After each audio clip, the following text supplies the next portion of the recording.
Şimdi bu yıl Avrupa'nın en iyi SEO ajansı seçilen Elephate'in kurucu ortaklarından Bartosz'u sahneye davet ediyorum. Now I'm inviting Bartosz to this Digital Zone stage.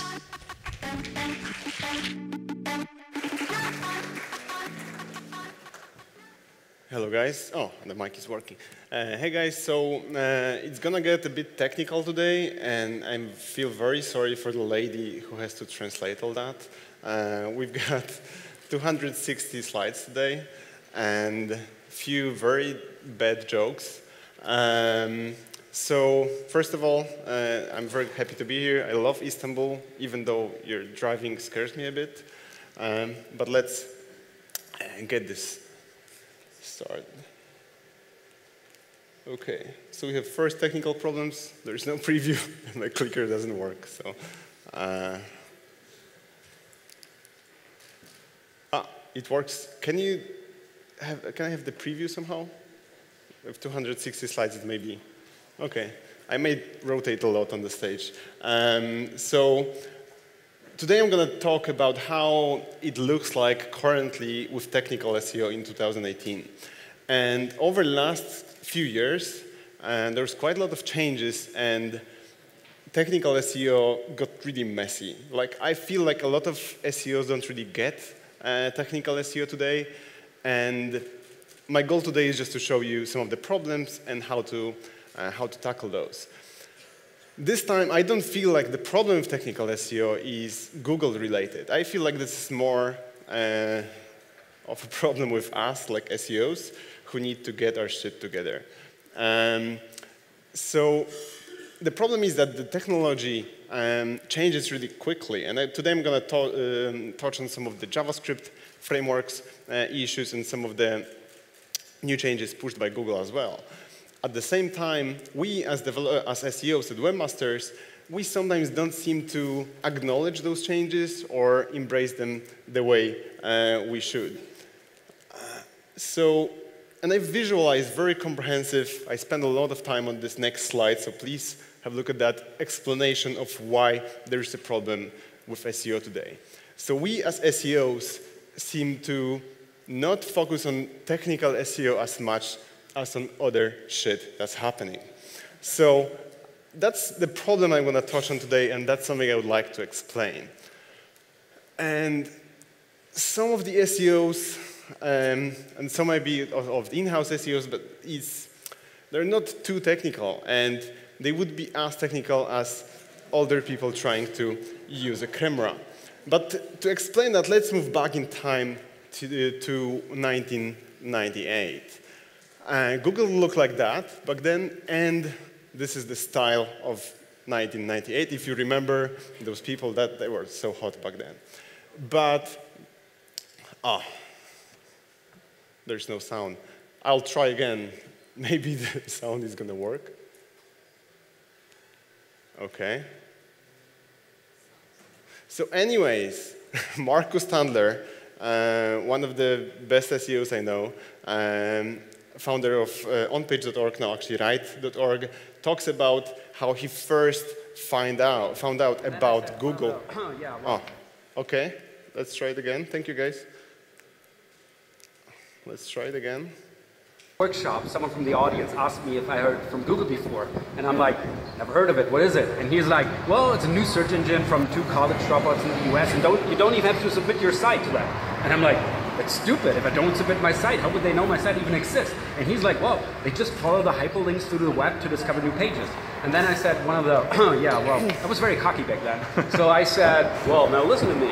I'm in this business for a long time now. Do you really think that 2 college dropouts can just come in, code a fancy search engine, and then take on like giants like Alta Vista and Yahoo? Do you really believe that? So yeah, so much for my Nostradamus quality. So please don't ask me anything about the future. Yeah. So no one believed in 1998 that Google is going to take over. And the problem is that after 20 years, you would expect that most big brands would be indexed properly in Google. Right? So let's look at some of the Google's websites. they should know how to do it. So Google Flights, one of my favorite examples. I wrote like 3 articles about them and they still didn't fix anything. So if you go to Google Flights and copy any of the content from their website, you will find everything about Google Flights in Google. So basically, most of their content isn't actually all of their content isn't indexed in Google.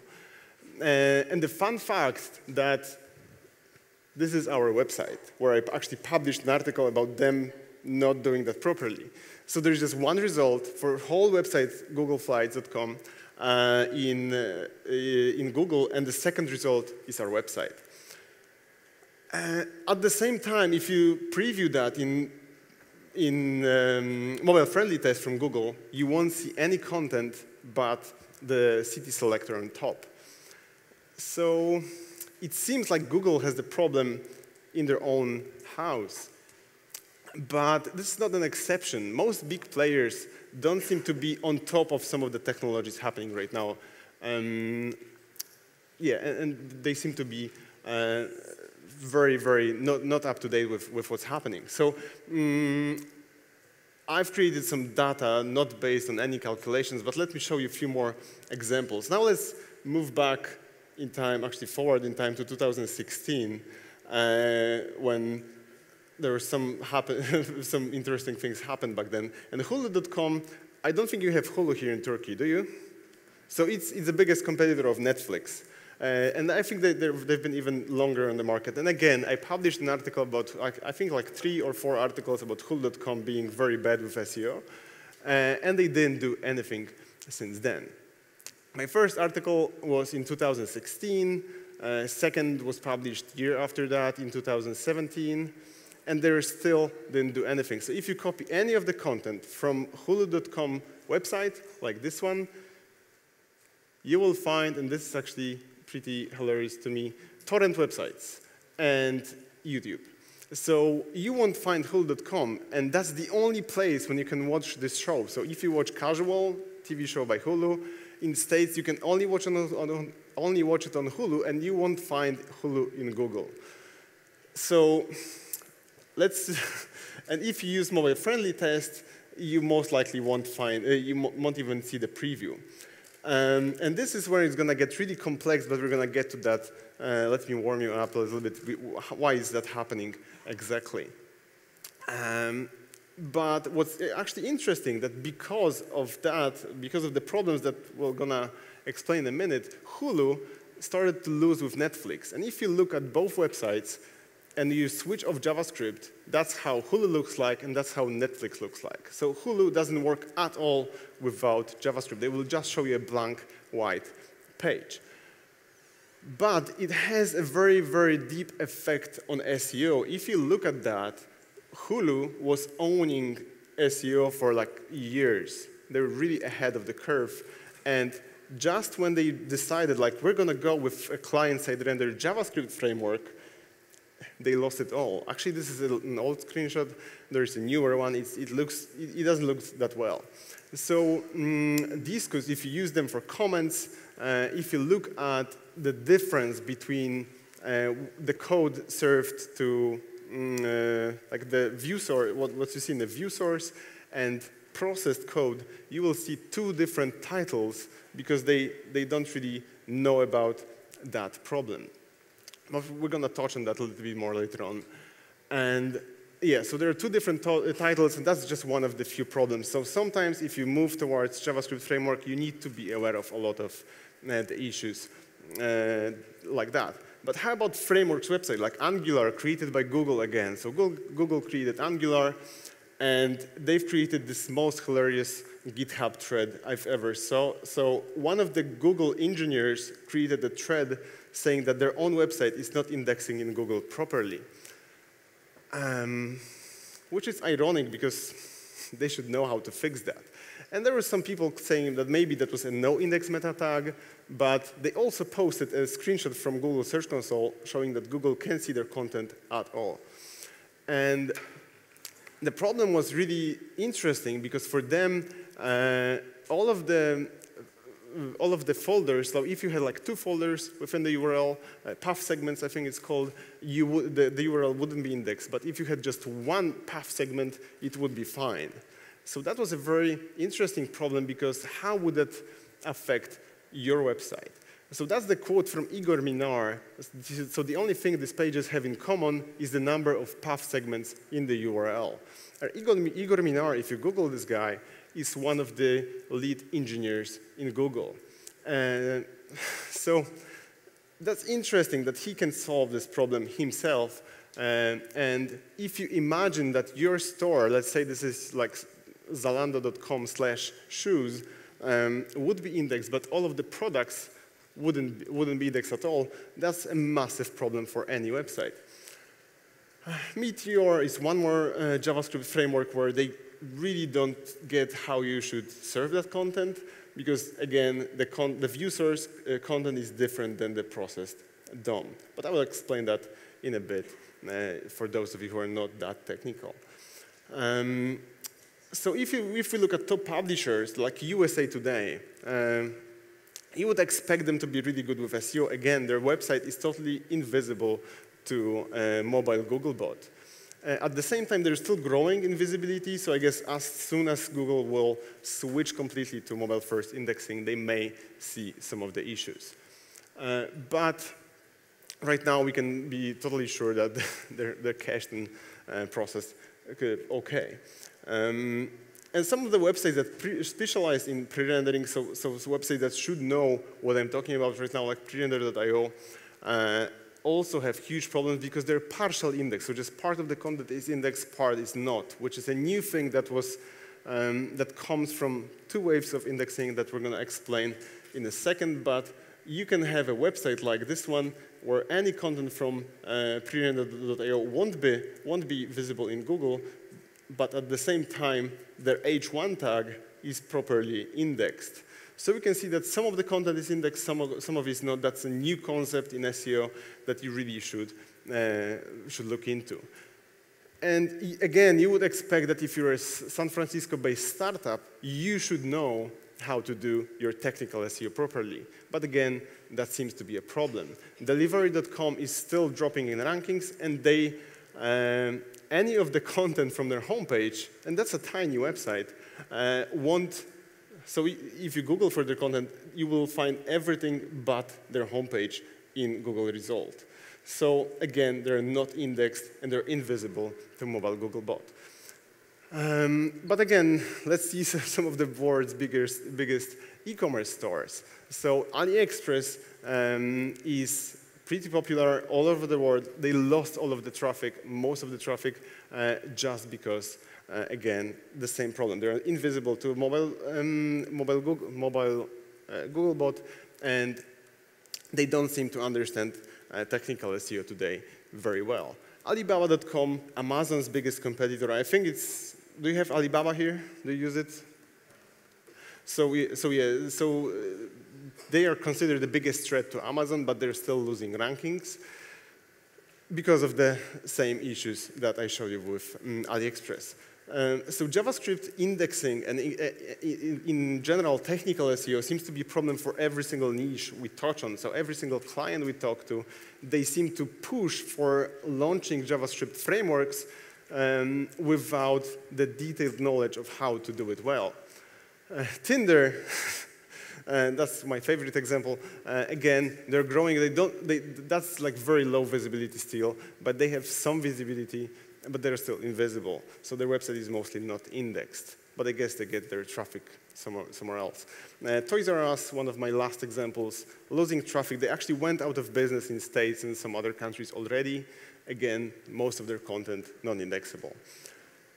So why is this all happening to them? Why all those big brands, all those massive technology players, starting from Google and startups to Alibaba or AliExpress, having this problem? And technical SEO just got so much more complex, and people got used to just launching new CMSs, new frameworks, without really wondering if it's going to be a problem for Google, because usually Google was just fine doing that. And it's only going to get more complex now. Actually, the pace of growth kind of stopped over the last 2 or 3 months, but most of the community didn't seem to catch up. So let's have an in-depth look at what caused those problems and how this looks like in details. There are three biggest things happening right now, in my opinion. It's mobile-first indexing, web performance as a ranking factor, and JavaScript indexing. But measuring those and playing with those is got so much more complex because web performance got totally different with mobile first because you can't just measure that using GT metrics that we did for years. It got more complicated now. And the main thing that slows down the growth of technology and causes most of the problems we saw today is computing power and internet connection speed. Because Google can't keep up with some of the JavaScript frameworks because they would have to, I don't know, like have 10 or 20 times more computing power to go through a lot of the websites. So that's one of the main technical SEO challenge we're looking at today. And that's something that most of SEOs seem to ignore. And they look at technical SEO as kind of a geeky thing that you need to worry about only when you lose traffic. And it's also a huge problem, like launching all of those JavaScript frameworks, going with a lot of new technical new technologies and new solutions is a huge challenge for the Googlebot, but we'll touch about that in a second. So I guess I need to explain everything I showed you right now, and I know it's still a little bit of like a, early in the day, but I promise I'm going to try to make it as clear for you as possible so you don't lose focus. So let's get technical and let's try to explain all that as well as possible. So I'm going to start with the most difficult topic, and once your heads are about to explode, we can go to some easier things. So I'll try to be gentle. So web development evolved over years. So ever since 1998, we moved from just plain HTML, there was like HTML and CSS to make our website a little bit nicer. Then we added a bit of JavaScript just to make them interact with us. And then we added a lot of JavaScript, and now some of the websites would be 100% JavaScript that we have to process to HTML. And Google acknowledged that, and I don't feel like Google is the problem here because they do their best to embrace the new technologies. So Google acknowledged that they actually push every single developer, they push us to get up to date with what's happening. And the most complicated thing like everyone has to understand very, very well is the concept of two waves of JavaScript indexing. And it's a complex thing, I know, but I'll try to make it like very clear for everyone. So if you remember all those big brands losing rankings, losing traffic, that's the key thing they didn't get. They still live in the world of only one wave when Googlebot is going to visit your website, index your content, and you're done. So that's fairly easy. But let's look deeper into the second wave and into the whole new concept. So at Google I/O this year in May, or April it was, John Miller, with his friend the name I don't remember, I'm sorry, announced a new thing that's called two waves of JavaScript indexing. And that's the chart they used to explain that. But before I do that, I need to have a drink. So everything you see here up to this point is basically the SEO as we knew it before. So Google is going to visit your website, index it, and that's it. And just get new links from that page, schedule them for later. But if your website relies on JavaScript, they will be like, OK, this is a lot of work. We're going to render that later. But the later thing, that's the tricky thing, because the later may never happen. And Google first, they said that it may be up to 2 weeks. But then when people started like asking a lot of questions, they said it may be stuck in the queue somewhere. So the second wave of indexing is basically Google trying to decode your JavaScript. But we're going to touch about that in a minute. So just to give you a visual explanation of that, HTML, so the first wave is going to go through your canonicals, metadata, and HTTP codes.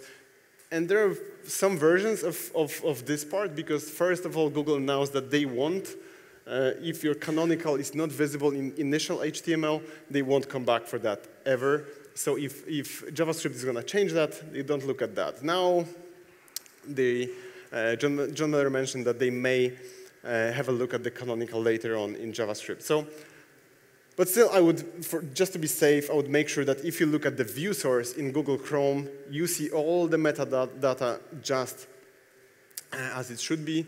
And if you want to play with that, just Google the view source difference with inspect element. So you're going to see view source is like a code sent from your server.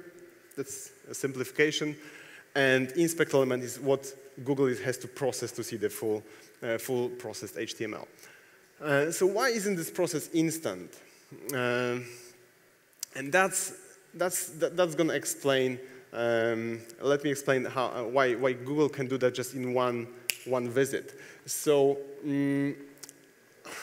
indexing JavaScript may be even 20 or 100 times more expensive for Google, so it may take a lot of time compared to HTML. So they mentioned, there was a lot of mentions why it's an issue. So it requires a lot of time, a lot of computational resources, and it is a serious challenge, or it takes a lot of processor power and memory. But the real cost of JavaScript, if you want to visualize that in a very simple way, is that JavaScript lives in your CPU, in your computers or your mobile phone's processor. So it takes quite a lot of CPU power, and this is expensive. So to make it even easier for everyone to get, that's HTML. So if Googlebot visits your website, that's a cake that's ready to go. It just consumes that, indexes your page, and that's it. With JavaScript, Google has to do all of the work and cooking and whatever to get the cake. So that's really complex. And that's why it takes so much time. If you're a car guy or a girl, you can compare those to maintenance cost of those two cars. So pre-use would be extremely economical, and here the hammer, so JavaScript would be a gas guzzler, would take a lot of fuel. So if we want to put a number on that, we're actually in the middle of experiment to try to name the exact number, but let's assume that processing JavaScript is 100 times more expensive than HTML. So for one page of HTML, that's number just for visualization of the issue, but for one HTML page, you need to have, for one JavaScript page, you could have 100 HTML pages crawled and indexed. And now it's time for a very bad joke. I'm not sure who of you, but I find it hilarious. Most time people don't laugh, though. So if you want to download Adobe Flash Player to see Flash, you need to enable your JavaScript first. So you can download Adobe Flash without JavaScript. That's the end of the joke. Thank you, guys. You're very kind. For some of my friends, that was the best joke they heard the whole year. So, yeah, I know it wasn't great, but that shows the issue somehow. So key problems with JavaScript is that it's very expensive and it requires a lot of CPU power and computing resources. And if we add network issues to that and the hardware, this shows you a bigger picture. But even if you open some of the very JavaScript-heavy websites, you will see your computer's CPU, regardless of you're on Mac or Windows or even an iPhone, boiling. Sometimes your CPU will be really busy, and some people would blame it on Chrome or browsers, but basically sometimes processing JavaScript is just so expensive, even for your CPU. So imagine that on scale for Google. So how is it all affecting SEO? You may wonder how it's going to happen. So most of the time, Google won't go to the second step in our experience. So a lot of websites, just as the ones I show you, would drop even if Google can process their JavaScript, they wouldn't rank very well. And there is a lot of bizarre shit caused by that. So the two waves of indexing over last months or years caused a lot of issues that would be difficult to diagnose. So there's a thing called partial indexing that we never had before. So before that, like a few years back, either a website was indexed or it was not indexed at all. Right now, the website can be half indexed because the content visible in this first wave would be indexed, so all the content that doesn't rely on JavaScript would be indexed, and everything that needs JavaScript to work wouldn't show up in Google. So I've got a very, very, very good example showing that issue. So if you use mobile-friendly test and use hulu.com/casual, you will see when it works, because most time Hulu would return a 503 error, but you will see a blank space here. At the same time, if you use Chrome, you will see the content here. So now, if we look for anything not visible on that end, you won't find it in Google, which is clear, because that's visible in Chrome, that's for mobile Googlebot. At the same time, if we use any of the content visible on this end, you will see that in Google. So it's difficult to explain, but I guess now you can see the problem. And again, if we use any of the content here, not visible because it's not visible for Googlebot. So a lot of mobile-first problems that we're seeing in, like, after deploying mobile-first, we're seeing some of the issues with that already. Most of them, in our opinion, are related to bad handling of JavaScript by webmasters. So Google is using Chrome 41 to power Googlebot, or web rendering service. And it's actually pretty funny, because if you use mobile version of Chrome 41, some of the websites won't work. So if we look deeper into Hulu's problem, if you download Chrome 41 on your computer, you can use the mobile version and you can use the desktop version and see the difference. So that explains in detail the problem with Hulu's visibility. So I guess you have more more of the view of what the problem here is. So that's why this content isn't visible, because Google is using Chrome 41. If Chrome 41 can see that, Google won't see that as well. And that's the difference here as well. So if Google is using mobile first, they see only this content, they won't see that content at all. So is it a mobile first or JavaScript problem? And that all brings me back to all those things working together. So performance, mobile first, and JavaScript kind of became a core of technical SEO today. So now the question, what does it have to do with performance at all? So Google starts using performance in as like one of the ranking factors recently. I think it was in July. They start from July this year. And they don't use it as we measure that. So most of us, who of you measures performance with GTmetrix? I already said it's a terrible idea, so probably no one is going to. So I do that as well, GTmetrix, web page test, all those tools to measure performance. But in long term, they're not showing what Google is measuring. So the problem is here that if you're using web page speed or GTmetrix or any other tool, they don't take this thing under consideration. So they wouldn't know the problem with your website being very JavaScript intensive, for example, for mobile phone users.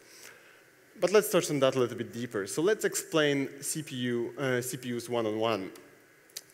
So most of you, I'm guessing most of you here would have a higher end phones than average user. So just to give you an example, iPhone X processor is more powerful than the basic processor in MacBook Pro. And if we look at the average phone, it's Moto G4. So your average user is going to use Motorola G4, which is, if some of you have it, I'm sorry, which is not the best phone ever. It's just a shit CPU in that phone. So if we look at this chart, That's where iPhone 6 is, that's where Moto G4 is, and that's where, for example, iPhone X is. And you need all that power to process your JavaScript-powered website. But let me show you a few more things about that. So there are two key things that actually affect mobile performance right now. So it's CPU and network. And if we translate that to data, most of, like 45% of connections worldwide happen over 2G, which is really bad.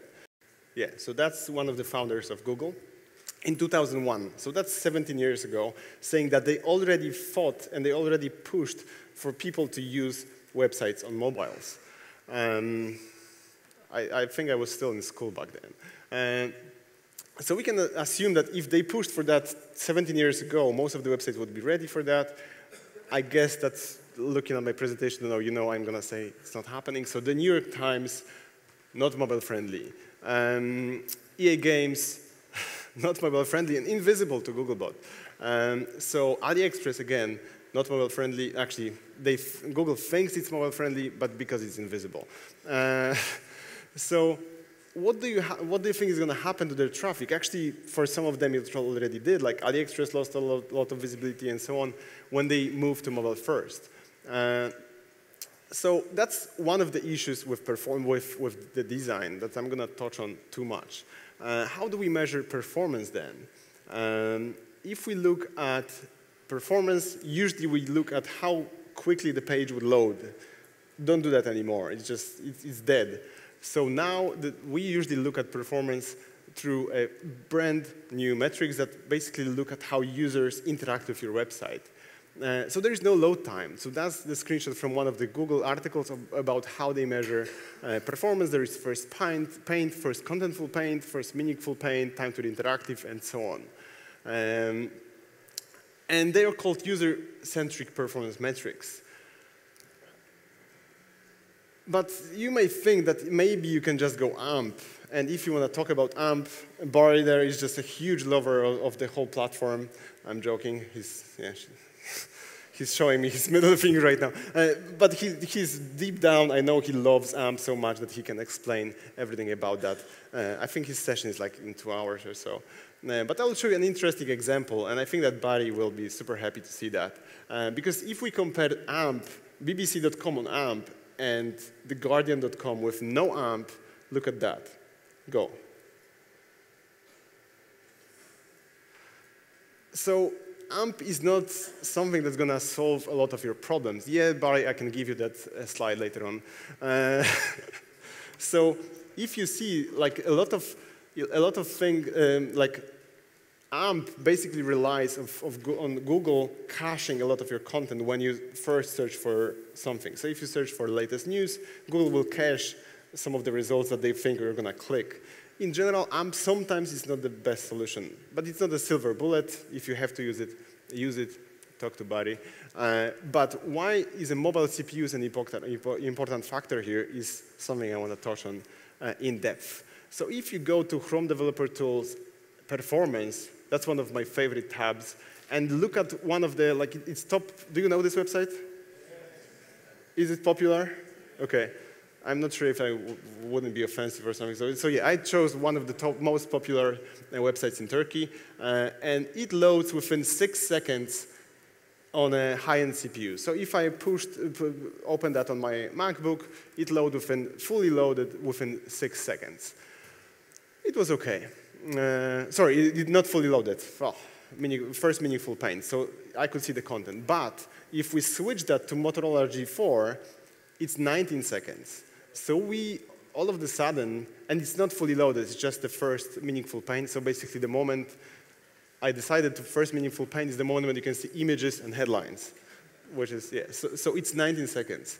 So there's a 13-second difference between my computer and a shit phone. Sorry if you own one. So you would assume that mobile versions of websites have less JavaScript. That was my assumption. That was the first thing I checked. And it turns out that you couldn't be more wrong. So if you compare a desktop website on average with mobile website, there's just like 18 kilobytes of difference, which doesn't change anything. So I visualized that. Let me play it again. So if you look at 200 kilobytes of JavaScript versus 200 kilobytes of like an image, that's how quick an image would load, and that's how long it takes for JavaScript on a high-end CPU again. So in July 2018, I did this graphic myself. Ranking factor, mobile performance became a ranking factor for all of us. So that's the second joke. I'm very happy you didn't get it. But I've got your back. A lot of developers would laugh. But I don't judge you here. I know it was terrible. So why is performance a ranking factor now? Like, why did it become a ranking factor today? It's actually impossible to predict a website performance on the mobile with just using GTmetrix, web page speed, and so on. So to do that properly, we need RAM. So real user metrics. That's my third joke, and that's the last one. I'm sorry. No more jokes today.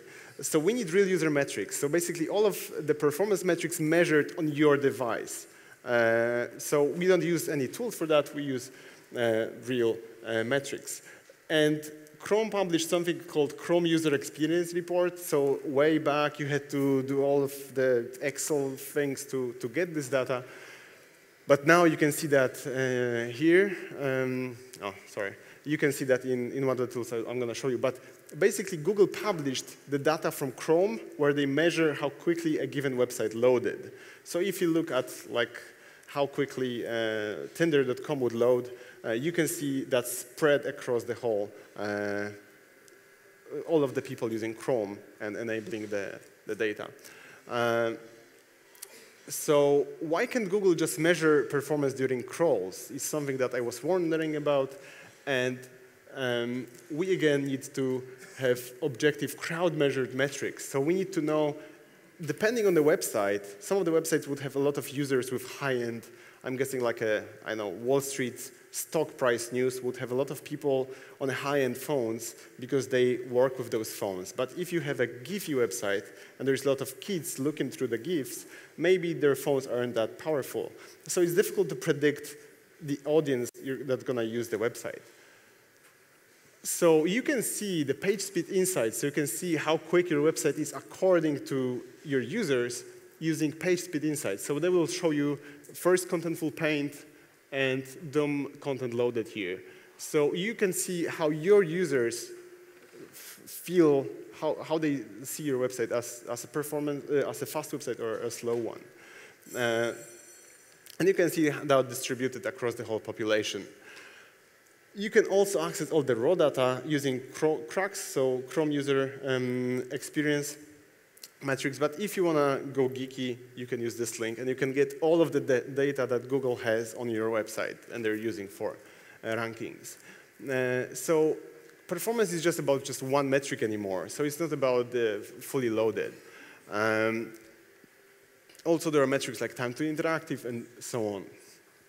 So according to Google, and I'm not sure it didn't change over the last few weeks, but last time I checked, first two key metrics they look at is first contentful paint and DOM content loaded, which are very bad metrics. Yeah, so you can see the link here called WTF, where they actually mentioned that. They're very, very bad metrics, but let me talk about first meaningful paint first, because there's a lot of craziness about that.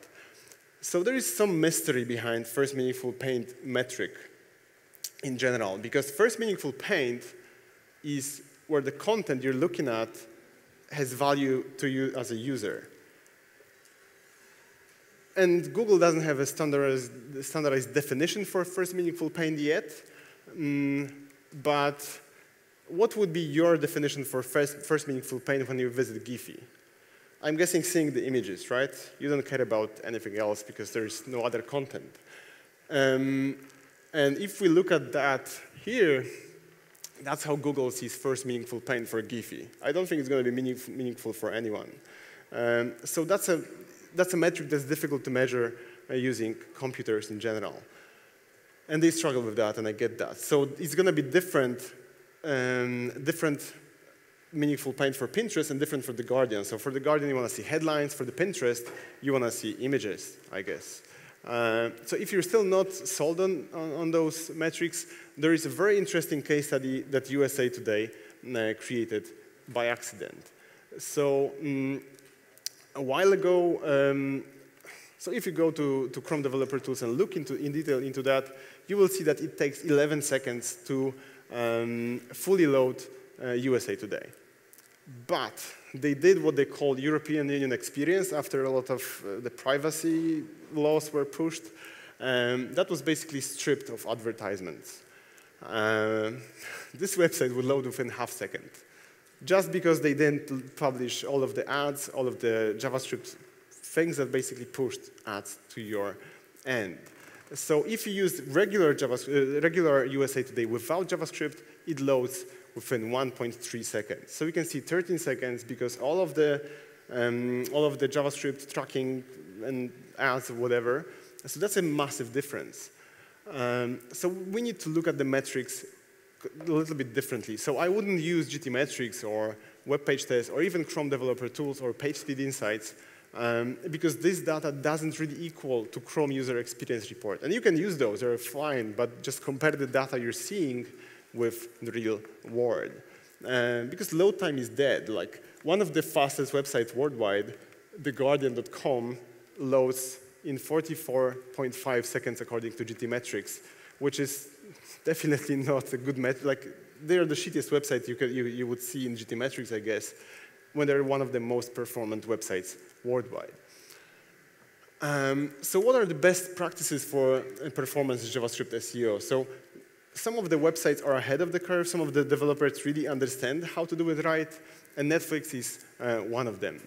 So what they did recently is Netflix changed their code a little bit, and it was acknowledged by some of the Googlers, like Jake Archibald, as one of the best ideas in development recently. What they did is they removed all of the client side, so basically all of the JavaScript they would be pushing to the client that's React. React is a framework that's difficult to process with just what's called vanilla JavaScript, so just plain, simple JavaScript. To explain that a little bit more, if you look at this website, they used the JavaScript for language switcher, buttons on the bottom of the page, and client-side login library. So they needed the whole framework just to do these three things. And they rewrote that to plain JavaScript with just 300 lines of code, and they removed 200 kilobytes of JavaScript, which resulted in 50% performance improvement. That's basically showing that they understand how the modern technologies should work for clients. So right now, Netflix performance doesn't really give a about your CPU. If you look at this comparison, so that's Netflix on the desktop, that's Netflix on the Moto G4, and we're done. So the difference is between 1.9 seconds and 2.4 seconds. So there's almost zero difference between a very slow device and a desktop. And basically, if we look at that again, every single time your user or Googlebot is going to visit your website, HTML process is going to be extremely simple compared to a quite complex JavaScript process that basically has to happen every time you push any JavaScript on the client side, so to your clients or to Google. And what Netflix did is they moved from the JavaScript side of the force to HTML1 and gained performance and traffic and basically killed Hulu in organic rankings. So if you still don't believe that, first meaningful paint and dumb content loaded metrics are shit, let me show you one more thing. That's actually quite interesting, because if we look at Hulu and how they understand performance, you wait and wait and wait for 19 seconds, and then everything comes in one push. And at the same time, first meaningful paint, yeah, I'll touch on that later. At the same time, Netflix is going to show you the content from the very first second, actually, fifth second. But looking at the metrics by Google, those two websites are fairly similar, but you can see the difference in approach of how you think about performance. So which of these two websites are faster according to Google? Hulu. Because they look at the wrong, they actually understand that because there is no other way to measure that, but still you need to have that under consideration. So there's a new game and there are new rules that we all have to follow as technical SEOs. So we need to really look at the devices that our clients are using, CPU performance, content delivery networks to make it easier for your users, network speed, first paint, content loaded, and so on.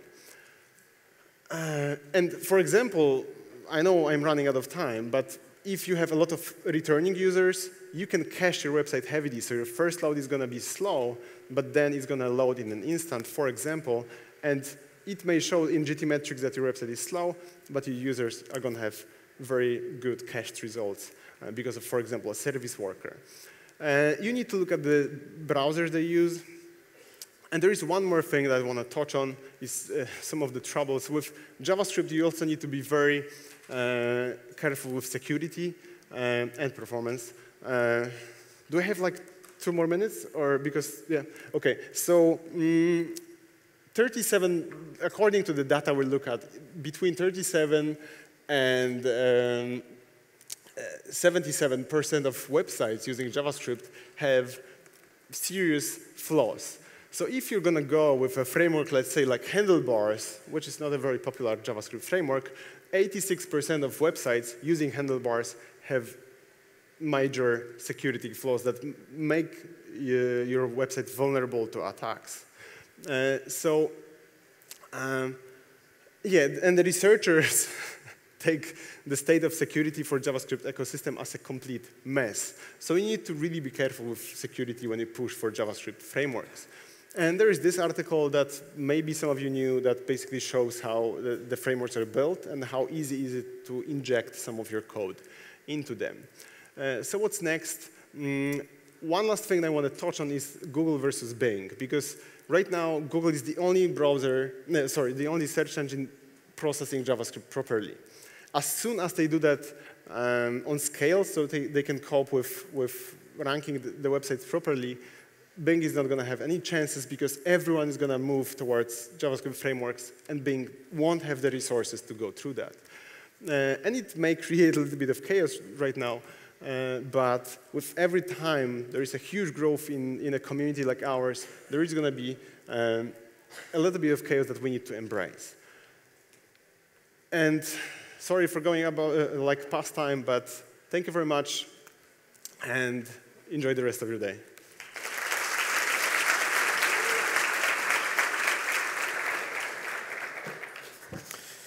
Thank you so much, and it was a great presentation, especially the graphics and the design. I like it very much. I feel very sorry for the translator. Okay. So we have a record number of questions, actually. There is 13 questions, but of course I had to choose two or three of them. Choose the easiest one, please. Okay. So I will directly read it. What if I rewrite my whole website with a minimal JavaScript footprint, but I also need to use Facebook, Twitter, LinkedIn, Google Pixels? Do you think it is possible to postpone the rendering time of those scripts? Yeah, like when talking about JavaScript, like Facebook pixels and so on, they won't affect rendering at all. So in most cases, Google won't be even processing those.